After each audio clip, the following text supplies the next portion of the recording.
20 was funny, 20 was tough. Love, money, never enough. 20.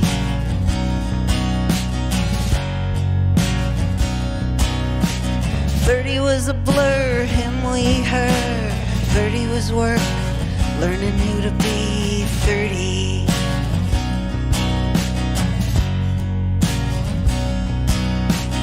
40 was a field of dreams. 50 didn't fit, had to let out the seams.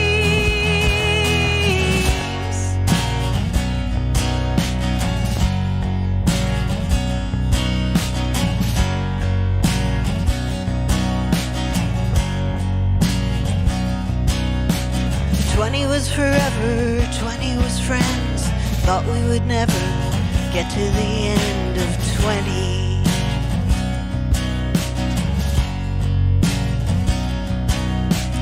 30 was the best, 30 was the worst. No, I was blessed, thought I was cursed at 30.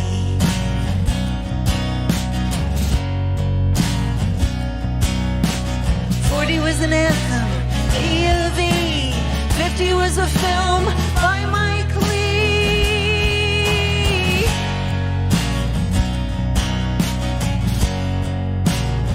Hello, 60.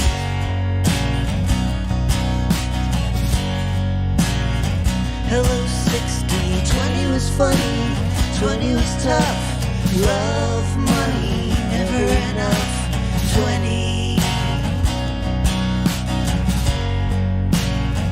Hello, 60. 20 was funny, 20 was tough. Love, money, never enough. 20. Hello, 60.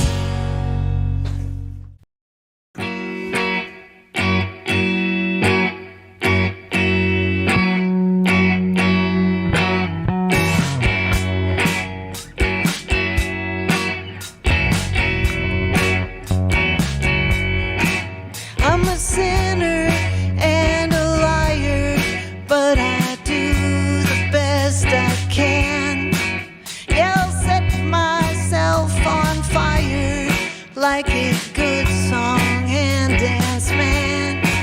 I am shameless, I am grateful, on the road to somewhere else.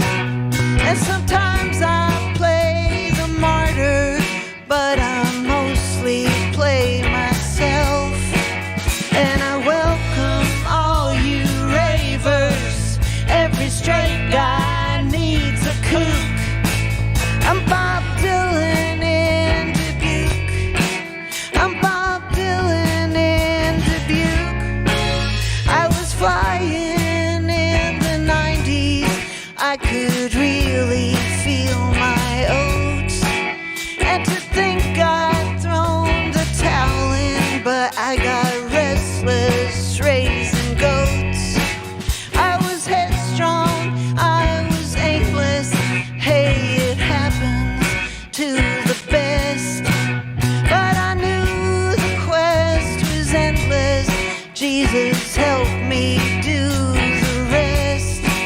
A piece looking for a puzzle.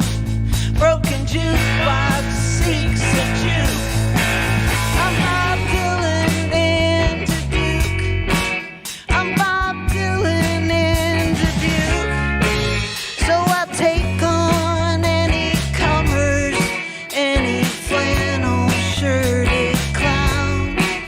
I'll keep rolling out the numbers, 'cause this ain't just any town. Running headlong through the cornfield, but by night I hit the bars. And I'll aim this Telecaster and I'll shoot it at the stars. Don't you touch my silver snakeskin. Don't you scuff my cowboy boot. I'm Bob Dylan in Dubuque.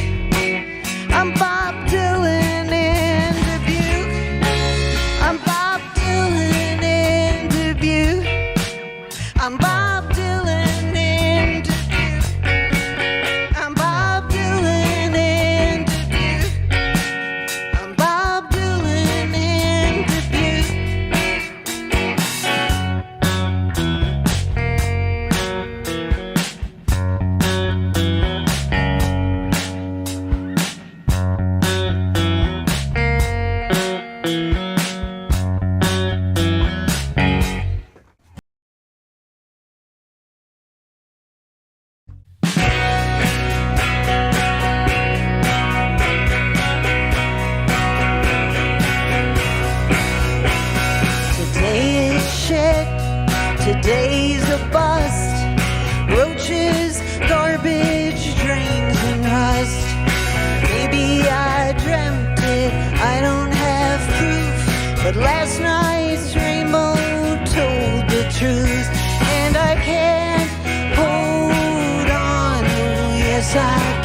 take a plan.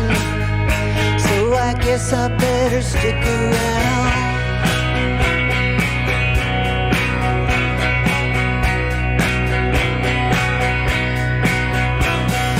1 foot forward, 1 foot back, get my train back on the track. Maybe I'll find it, maybe there's hope, 'cause last night's rainbow, that was dope. And I must hold on, it's what I do, 'cause I sure would miss seeing you and last night's rainbow too.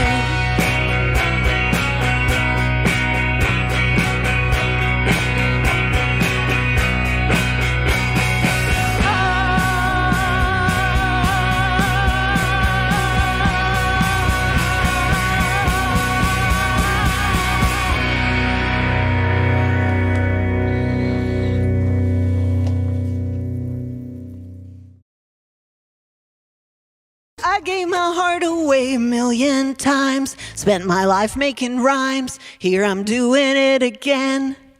I lost my shirt and stuck my neck on the block, like other folks take a walk, hello, I'm doing it again. I should be kicking back, instead of gearing up to take another crack. I'm too old to be so crazy. I go my own way till the setting sun, end up back at square one, and here I'm doing it again. I face the future and I say so what, give in and trust my gut, good God I'm doing it again.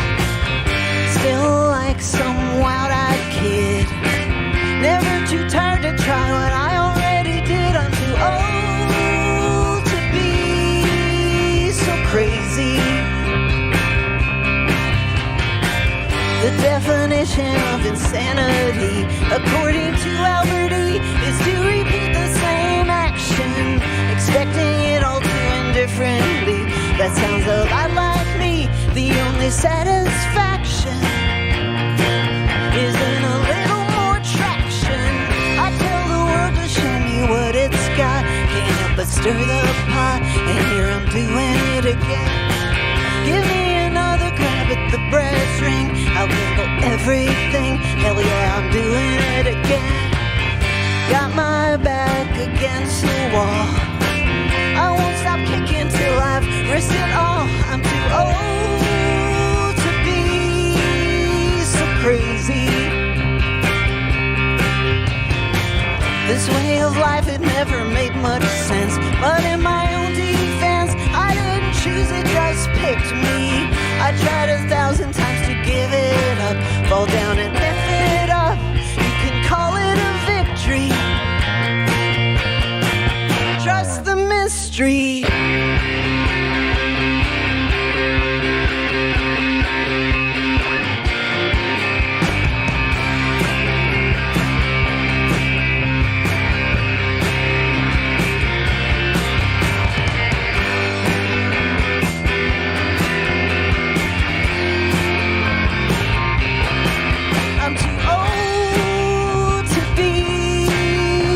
Crazy. I'm too old to be so crazy. I gave my heart away 1,000,000 times, spent my life making rhymes, here I'm doing it again.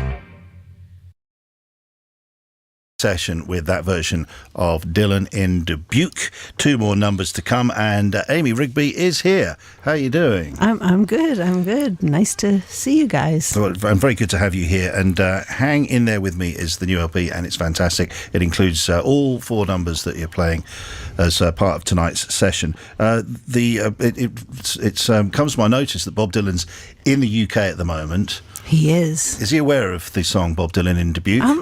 I'm not sure. I know that on my last studio album, I had a song called From Philip Roth at Gmail to rzimmerman at AOL.com. And I know that Dylan's manager, Jeff Rosen, he heard the song, and I heard maybe he told Bob about it, but I don't know. He probably gets one of these like every day from somebody. I don't know. Yeah, but this is from you. That's different. But I know. But so I'm hoping maybe he passed it on to him. I'm not sure. And maybe you could, while you're both on tour and you bump into each other at some sort of motorway service station, you can say, "Hey Bob, good to see you. I hope your tour's going well, and I hope you enjoyed the tune." I'm hoping, if he'll take the hood down and speak to me. Well, he could be whizzing around on his bicycle, though. Doesn't he do that when he's on tour? He tends to go out on his bicycle wherever he's playing. Well, I heard he was seen buying some shoes. Yes, I did. No, a friend did say he's seen in the wild. And he's just a song and dance man after all. Of course, he's going to be seen in the wild. And it's Northampton is the town where they make the shoes. I don't think that would be the best place for Bob Dylan to go if he wanted to buy shoes. Well, is Wolverhampton near Northampton? Not particularly, is it? Not really. No, not exactly. No, okay, because I think that's where he is tonight. Oh, he's playing Wolverhampton. I think late, or if not tonight, later in the week. Yeah, we don't want to get bogged down in Bob Dylan's tour dates because we don't want to give out his shoes. Or shoes. We don't want to give out misinformation. Tell us a bit about the themes on the LP, because it does combine the very poignant with it has some anger on there as well. It's a good swerve of emotions going on in the record. I think on the last album I was kind of confronting aging and mortality, and this time I feel like I kind of like went all the way in through the looking glass and out the other side, just through various we all went through that during the pandemic. And just like Eric, my husband, had a heart attack, and just seeing my father decline, and so all these things. But I feel like I kind of just realized it's okay. That is just like part of life. I mean, obviously Eric is still here with us. He's there. He's being just warning. I'm listening. He's being amazingly he's really hanging off that mic. No, he's really letting me speak. People underestimate me. No. Never let it be said. And no, but just so many heroes passing away, and so I think maybe this record became almost more defiant or celebratory even. It is strange, isn't it? I mean, we find on this programme, and of an age, I'm 63, Gid's only in his 20s. He's a child. He's a child. But more and more, every week, we end up doing an obit for somebody who we admire and play on this programme. It's just more and more the case, and it's inevitable, isn't it, really? So I grew up, well, I never really grew up, but from the teenage years, the people I was listening to are probably in their early 20s who are now in the early to mid 70s, and we find every week it's like, we've got to do this again, and you have to become quite philosophical about it, don't you? I think so. I mean, I was on stage in Florida in January 2020 with a fellow songwriter, David Olney, who I looked up to. I lived in Nashville for a while, and he was just one of the great philosophers that we all, just kind of looked to, because he just had a great wit and kind of dry humor about being, trying to make a living playing music and writing songs. Anyway, he had a heart attack on stage and just died there, in front of the audience, and just that was really, I think that woke me up and shocked me in a way, but also good friends of his he always said he wanted to go out that way because he was loving, he loved to perform. He loved playing his songs for people. And he said he always wanted to go out like Johnny Guitar Watson, who died on stage in front of an audience. And, I think it was hard for us, but, it was sort of an epic way to die. So I think, that you know, I don't want it to happen that way for me, just knowing what it was like to be there. But you know, there was someone else, I can't remember who it was a sort of Louisiana Zydeco guy not too long ago, like last year. He performed and then went backstage and then he died. Like maybe would that be okay? Maybe that's that was better. Eric Morecambe was similar. That was similar, yeah. And Tommy Cooper was the on stage. These are comedians, obviously, but okay, different to musicians. Yeah, like maybe you know, just like after you've kind of given your all out there. There you go. Well, the thing with Tommy Cooper, as I remember, because I did see it, and he was really out there. Eric will know, an amazing comedian and sub-musician, a magician rather, and he went down on the stage and then came up bolt upright and then went down again, and people just thought it was part of the act. And I went to the pub and I went, "Did you see Tommy Cooper? That was incredible." And they went, "He's passed away." So yeah. Who knows? We don't get to choose, I guess. No. Eric, how do we get on to Tommy Cooper and Morecambe and Wise without you actually interjecting at all? Well, no, I've been He's listening. just vibing us. No, I'm just silently. We were talking about Morecambe and Wise for some reason before, because I think that you and Mark wear striped pajamas and go back to a flat near on Salford Keys, where, like, you know, you sit, where we live, yeah, you sit in bed, you know, in a double bed, nothing, with a pipe, no funny business. No, fair enough. You have a pipe, and Mark writes these dreadful plays. Why is it that way round, Eric? Take that back. We could also because I was talking to Gideon at the time, you know. So that's very kind of you. Yeah, exactly. Yeah, but, fair enough. You know, I can change it round any Please. time. See, Eric always has to be given a platform, because he always comes up with these things that you kind of like. They really We do love you capture both. our imagination. But it's about Amy, so I'm just... you know. Well, it is about Amy, but it's about the power trio of which you're a part, Eric, and also Amy, obviously, part, and Ian Button is in the studio, but not on the microphone because that make it too complicated. And you're off on tour, and are you playing much of this record, all of this record, as part of the set? Yeah, it kind of just worked out that way, because the songs are so fun to play and satisfying to play, and just work really well, like in the trio format. And then we stick in some other songs too. But I you know, speaking of Morecambe and Wise, if I'm saying it right, or Co and Riley and Co, I really do just want to thank you guys so much for playing tracks. I'm going to start crying. I'm sorry for playing all the tracks from my album, because like we just moved here, and it just feels so welcoming. And I'm sorry I'm being like a soppy American, thanks but it just means a lot to me. Great. Well, if we didn't have wonderful records to play, we would be in serious trouble. Exactly, we would be writing really bad plays.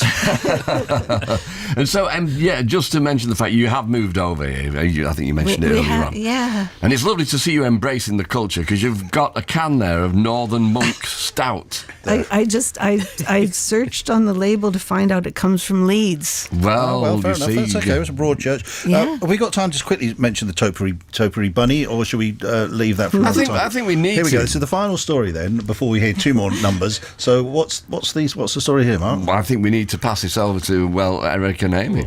We've got this. We've moved into a house in a small town in Norfolk, and the gardens are kind of lovely. And there's a lot of it. It's very complicated having this garden, but we've got a topiary bunny rabbit, but it's got a fungal disease. I don't know what it's been up to. A friend said we have a rabbit with the clap. Yeah, Okay. yeah. So you've just got That's some friend. You've just got the whole program taken off here, but No, not at all. so like the grandchildren came. We got 3 grandchildren. So we decided that we would have a pre-bonfire kind of treat and torch the bunny rabbit. Now you've moved Kill into the this rabbit, you've moved into this small town, and then these people move in from America, and you're burning rabbits in the garden. You will be classed as Satanists. You will be on the front page of the local Bugle. It was dead. Wow. But it's like trying to dispose of a dead body. I think it's more difficult than people realise. Birding a topiary rabbit. Yeah. Okay. Well, you know, and really- I'm sure the Never tried Sopranos. I'm sure the Sopranos would have something to say about that. But anyway, let's move on. There are some tour dates, aren't there? There are. Here we go then. So starting, where are we? 6th tonight. So tomorrow night at the Doublet in Glasgow. Then on the 8th, that'll be Friday night at the Banshee Labyrinth in Edinburgh. Then on to the 10th, Lindisfarne Pilgrimage to the Islands Festival, Brighton Prince Albert on the 12th of November. Then the 17th, the Waiting Room in London, Simon Love doing the support there. Swansea Bunkhouse on the 20th, Bristol Hen and Chickens on the 21st, 22nd, the Pig. 27th, yeah. 22nd, the Pig in Hastings, and the 27th, Nottingham Running Horse. Are the upcoming Yeah, shows. the 27th in Nottingham and the 28th in Hastings. Sorry, okay. Oh, no. 27th in Nottingham and the 28th Hastings Pig. Sorry about that. Yeah, no, that's okay. But thanks a million for dropping by tonight. We're going to play 2 more tunes and have a splendid time on tour. Thanks so much for Thanks for having coming. us here. Yeah, always a pleasure. I gave my heart away.